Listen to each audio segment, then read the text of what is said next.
Alex Lhéritier. Bonjour et enchanté. Alex Lhéritier, vous êtes fondateur et CEO de Koaloo.fi. Koaloo.fi en référence au koala qui a une capacité à digérer l'eucalyptus. Tout à fait. Voilà, donc c'est vraiment une jolie histoire. C'est vraiment une jolie histoire. Vous êtes conseiller du commerce extérieur de la France également. Également. Parlons ensemble des sujets qui fâchent.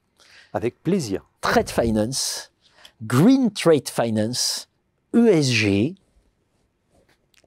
écologique, social, gouvernance. Tout à fait. Bon, c'est la nouvelle donne dans le monde de la finance, en gros. Et quand on en discute avec les professionnels, ils nous disent « mais on n'en peut plus de tout ça là. Comment on va digérer tout ça ?» Tout à fait. La digestion, je pense, il faut prendre du Malox un tout petit peu pour faciliter la digestion parce que c'est pas facile.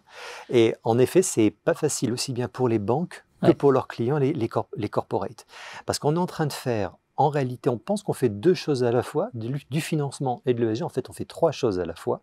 On fait de la transformation financière, la transformation environnementale et sociale et de la transformation digitale. Parce qu'en réalité, le digital est le truc derrière qui va permettre finalement de faciliter cette transition.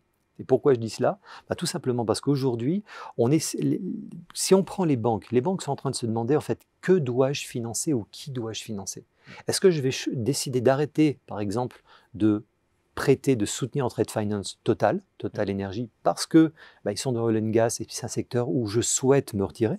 Ou vais-je dire finalement non, je souhaite rester avec Total Energy parce que le trade finance sous-jacent que je vais faire, c'est pour investir dans des panneaux solaires. Et là, dans ce cas-là, c'est plutôt du clean.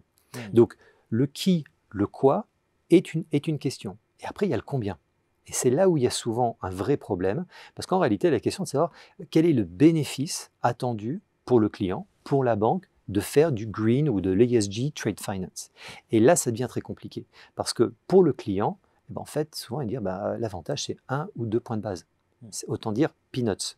Donc, l'incentive pour le client de faire du green trade finance juste pour le prix, ça ne tient pas la route. Et côté bancaire, c'est 1 ou 2 bips sans réduction de leur marge. Il n'y a pas de bénéfice ou d'impact sur leur consommation en capital.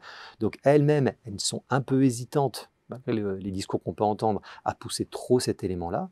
Le deuxième élément, c'est en même temps de se dire, mais quelle data vais-je récupérer et comment puis-je la processer pour rendre ce processus pas trop coûteux de mon côté ?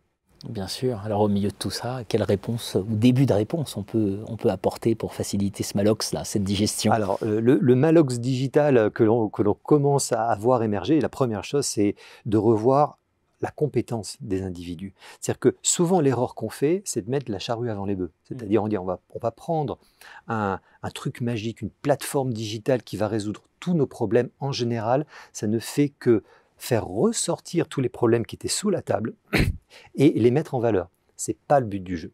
Et je dis ça, pourtant, je vends ce type de plateforme. La première chose à faire, c'est quelle est la stratégie, quelle est la compétence des individus. Et à partir de là, on va pouvoir déterminer comment utiliser des outils pour pouvoir aller dans la bonne direction. Et pourquoi je dis cela, c'est qu'aujourd'hui, la question, c'est côté corporate comme côté entreprise, bancaire, c'est quelle est la compétence digitale pour pouvoir gérer ces défis. Et dans quelle mesure cette compétence digitale est en lien et communique avec la compétence commerciale sous-jacente. Je prends un exemple tout simple. On a travaillé avec Paris Aéroplace et ICC France pour le rapport qui a été mandaté par le ministère des Finances et le ministère de la Justice sur la digitalisation du trade finance. Donc a priori, pas de l'ESG. On a estimé l'impact de cette digitalisation à 4 milliards d'euros pour la France d'ici 2030, 40 milliards au niveau de l'Europe. Donc on est sur quelque chose qui est notable.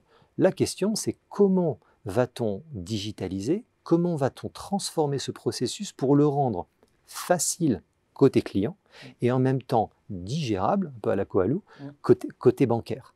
Et la question qui vient juste après, c'est en fait, si c'est faire du trade pour le trade et juste changer un process tech, enfin papier en tech, c'est bien, mais c'est pas top. Par contre, la question, c'est quelles sont les valeurs supplémentaires qu'on va pouvoir ajouter, et notamment apparaît l'ESG. C'est comment peut-on récupérer dans le trade ou en parallèle la data qui va nous permettre de mieux apprécier la transaction, le risque, et ensuite de changer le modèle pour pouvoir avoir un pricing premium, un greenium, qui soit bien supérieur à 1 ou 2 bips. Voilà, donc arrêtons de paniquer avec l'ESG, Green Trade Finance, des solutions émergent. Ça commence. Et existent. Tout à fait. Il y a de l'espoir encore. Merci à vous. C'est un plaisir.